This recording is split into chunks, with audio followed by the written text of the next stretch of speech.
कहानी अब तक।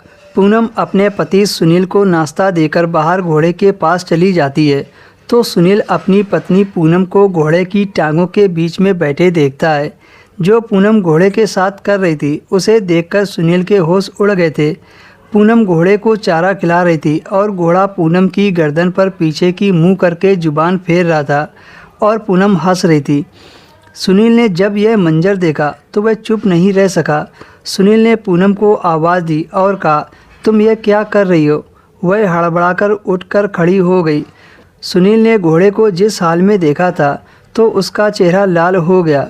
पूनम ने कहा, वो मैं घोड़े के मसाज कर रही थी।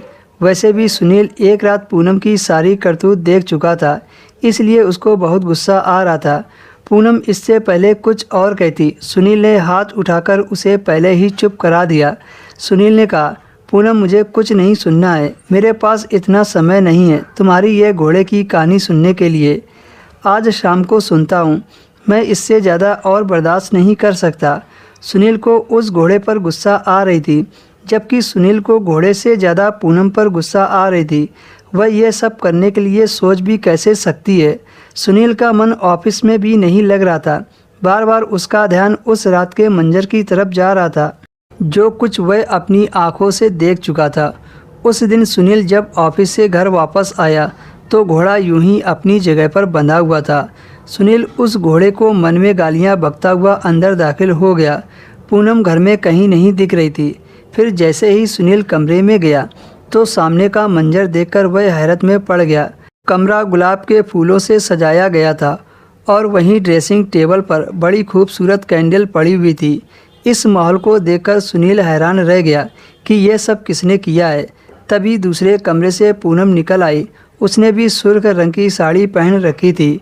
पूनम को देखकर सुनील बहकने लगा। उसके जहन में कोई बुरी याद बाकी ना रही।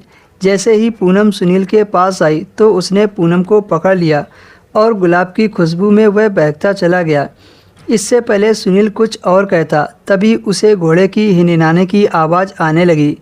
पूनम ने सुनील को धक्का मारा और तुरंत कमरे से बाहर निकल गई। अब सुनील का पारा आसमान में चढ़ गया। सुनील गुस्से में पूनम के पीछे गया और कहा, खबरदार अगर तुम घोड़े के पास गई। तुमने ये क्या तमाशा लगा रखा है? मैं घोड़े को अब इस घर में एक पल भी रुकने नहीं दूंगा। पूनम ने कहा, आपको ये क्या हो गया है? आपको घोड़े से इतना चिढ़ क्यों है? आज सुनील के लिए सही मौका था उस रात वाली बात पूछने का। सुनील ने कहा, तुम उस रात घोड़े के टांगों के बीच में बैठकर क्या कर रही थी? मैंने सब अपनी आंखों से देख लिया था। पूनम ने कहा, किस रात? तब सुनील ने पूरी बात बताई। पूनम ने कहा, घोड़े के पीछे वाले पैर में चोट लग गई थी। मैं रोज़ रात को उसके टांगों में तेल मालिश करती थी ताकि वह जल्दी से ठीक हो सके, और तुमने तो उसका गलत मतलब निकाल लिया कि मैं घोड़े के साथ गलत काम करती हूँ। कहते कहते पूनम रोने लगी। सुनील ने अपना चेहरा शर्म से नीचे झुका लिया। दोस्तों, हमें कभी भी सच जाने बिना किसी पर आरोप नहीं लगाना चाहिए।